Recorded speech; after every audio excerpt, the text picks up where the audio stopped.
ಅಲ್ರಿ ಪ್ರೆಸ್ ಕ್ಲಬ್ನಲ್ಲಿ ಹಿರಿಯ ಪತ್ರಕರ್ತರುಗಳು ಕೂತ್ಕೊಂಡು ಮಾತಾಡ್ತಾರೆ. 2023 ಮೇ 18 ತಾನೇ ಡೇಟು, ಮೇ 18ನೇ ತಾರೀಕು ದಿಲ್ಲಿಯಲ್ಲಿ ರಾಹುಲ್ ಗಾಂಧಿ ಅವರಿದ್ದರು, ಮಲ್ಲಿಕಾರ್ಜುನ ಖರ್ಗೆ ಅವರಿದ್ದರು, ಸುರ್ಜೇವಾಲಾ, ಕೆ ಸಿ ವೇಣುಗೋಪಾಲ್ ಅವರಿದ್ದರು, ಡಿ ಕೆ ಶಿವಕುಮಾರು, ಸಿದ್ದರಾಮಯ್ಯನವರಿದ್ದರು. 2.5 ವರ್ಷದ ನಂತರ ಬಿಟ್ಟು ಕೊಡುವ ಮಾತುಕತೆ ಮಾಡಿದ್ರಂತೆ.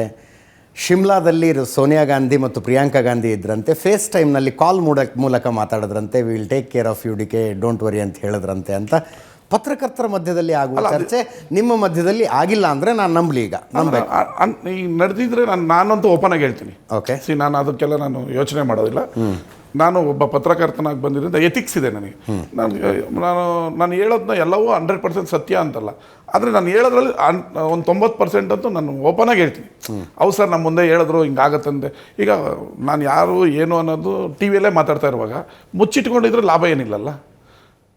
2023 ಏಪ್ರಿಲಲ್ಲಿ ಮೇಯಲ್ಲಿ ನಾನು ಗೆದ್ದ ಮೇಲೆ ಡೆಲ್ಲಿಗೆ ಹೋಗಿದ್ದೆ. ಡಿ ಕೆ ಶಿವಕುಮಾರ್ ಅವರ ಅಪಾರ್ಟ್ಮೆಂಟಲ್ಲಿ ನಾನು ಇದ್ದೆ. ಇವರು ಮತ್ತು ಸಿ ಎಮ್ ಎ ಹೋಗಿದ್ದು, ನಾವು ಯಾರೂ ಹೋಗಿಲ್ಲ. ಅವರು ಇಬ್ಬರು ಸುರೇಶ್ ಅವರು ಹೊರಗಡೆ ವೇಟ್ ಮಾಡ್ತಾ ಇದ್ರು. ಶಿಮ್ಲಾಯಿಂದ ಮೇಡಮ್ ಇಲ್ಲ, ಶಿಮ್ಲಾದಲ್ಲಿದ್ದರೆ ಕಾಲ್ ಮಾಡ್ತಾರೆ ಅಂತ ಮನೇಲಿ ಚರ್ಚೆ ಆಗ್ತಿದ್ದು ಗೊತ್ತು. ಮೂರು ಸರಿ ಹೋಗಿದ್ರು, 3 ಸರಿ ಬಂದಿದ್ರು. 4ನೇ ಸರಿ ಇಬ್ಬರು ಒಟ್ಟಿಗೆ ಬಂದು ಹೋಗಿ ಪ್ರೆಸ್ ಮೀಟ್ ಆಯಿತು, ಸಿ ಎಮ್ ಆದರು. ಇಷ್ಟು ಬಿಟ್ಟು ನಿಮಗೇನು ಗೊತ್ತಿದೆ ಅಷ್ಟೇ ಗೊತ್ತಿರೋದು. ನಿಮ್ಮಗಳ ಸಂಖ್ಯೆ ಕಡಿಮೆ ಇರೋದು ಸಮಸ್ಯೆ ಆಗ್ತಿದೆಯಾ?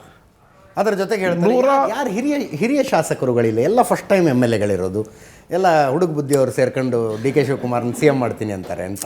ಹೌದಾ? ಬಾಂಗ್ಲಾದೇಶ ಗೌರ್ಮೆಂಟ್ ಬಿದ್ದೋಗಿದೆ. ಓಕೆ, ಹುಡುಗ ಬುದ್ಧಿಯವರಿಂದ ಬಾಂಗ್ಲಾದೇಶದ ಸರ್ಕಾರನೇ ಬಿದ್ದೋಗಿದೆ ಅಲ್ವಾ? ಅಮೆರಿಕದಲ್ಲಿ ರೆವಲ್ಯೂಷನ್ ಆಗಿದೆ. ಇದನ್ನು ಏನಾರು ಅರ್ಥ ಮಾಡ್ಕೊಳ್ಳಿ, ಹೆಂಗಾರು ಅರ್ಥ ಮಾಡ್ಕೊಳ್ಳಿ. ಎಸ್, ಏಕನಾಥ್ ಶಿಂದೆ ಹೊಸ ಹುಡುಗರೇ ಹೋಗಿ ಸಿ ಎಮ್ ಮಾಡಿದ್ದು. ನಮ್ಗೆ ಹೆಡ್ಲೈನ್ಸ್ ಕೊಟ್ರಿ, ನಾ ಇನ್ನೊಂದು ಪ್ರಶ್ನೆ ಇಲ್ಲಿ ತಗೋತೀನಿ.